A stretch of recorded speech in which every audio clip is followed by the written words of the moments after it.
Hello there. What we're going to be doing in this video is just talking about the fundamentals of strumming.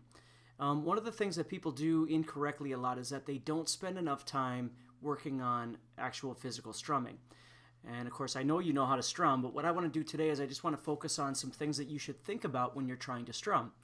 The first thing is understanding where the beat of the song is. So when you're strumming, for instance, and you find that beat, okay, you're going to put your downs there. So wherever you think that beat is, the easiest way to start off is just by putting your down strums where you're tapping your foot. Okay? We'll talk about how that changes in a little bit here, but that's the first thing, is just scratching to where your foot is tapping. Okay? The second thing, once you've established that, is starting to add up strums in between, and this is where it gets confusing for people. We're not really going to try and focus on doing patterns, like for instance down, down, down, up, down, and that sort of thing. We're always going to try and focus on creating things organically. So for instance, when I'm playing a song, instead of trying to go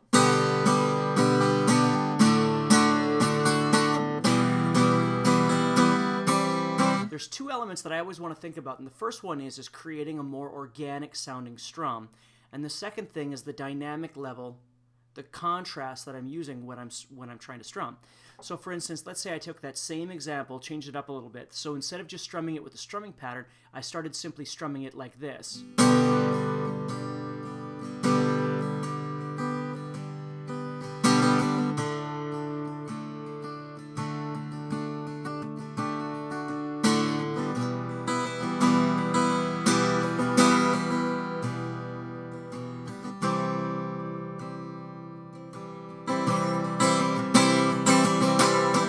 You see, what I'm trying to do is I'm trying to utilize those two elements of changing up my strumming styles throughout, and I'm doing that really subconsciously. I'm not thinking about which ones I'm hitting and missing.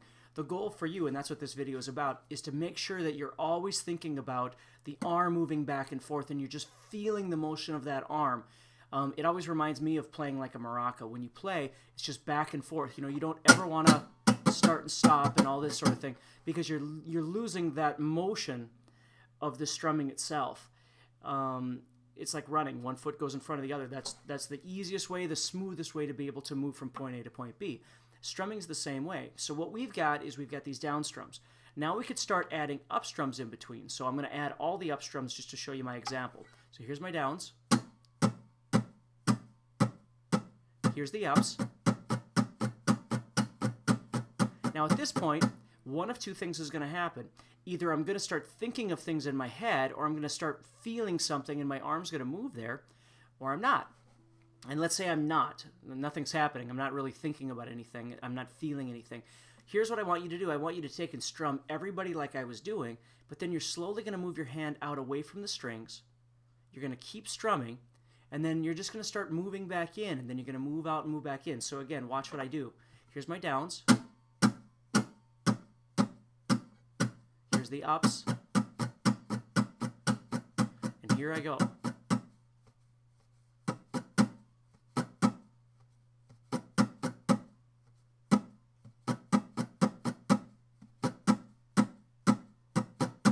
See how I'm just moving away and then I'm coming back?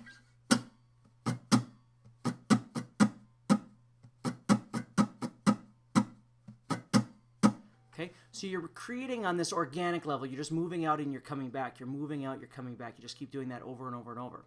Okay, that's the first thing I want you to focus on. The second thing then is trying to get used to being able to strum dynamically. Now, dynamically to me means just, again, we're trying to contrast things. Okay, so if I'm strumming hard, I'm going to strum soft. If I'm strumming a lot, I'm going to strum a little bit. So, for instance, I might take that same scratching pattern that I was just doing.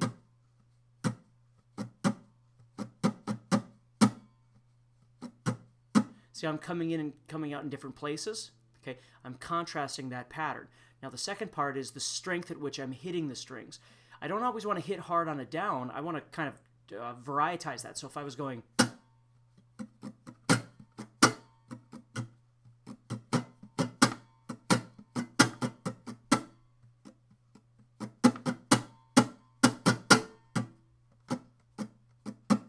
kind of back and forth like that over and over and over and over. Just trying to get used to being able to feel that. So when you're listening to a song, and let's say the song is traveling like this,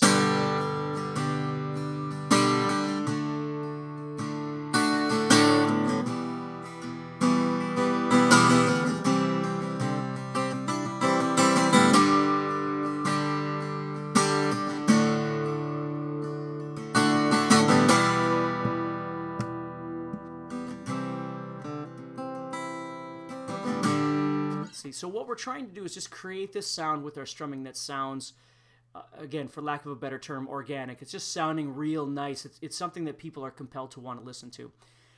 Strumming is something that people take for granted. This technique, of course, that I'm using is called scratching.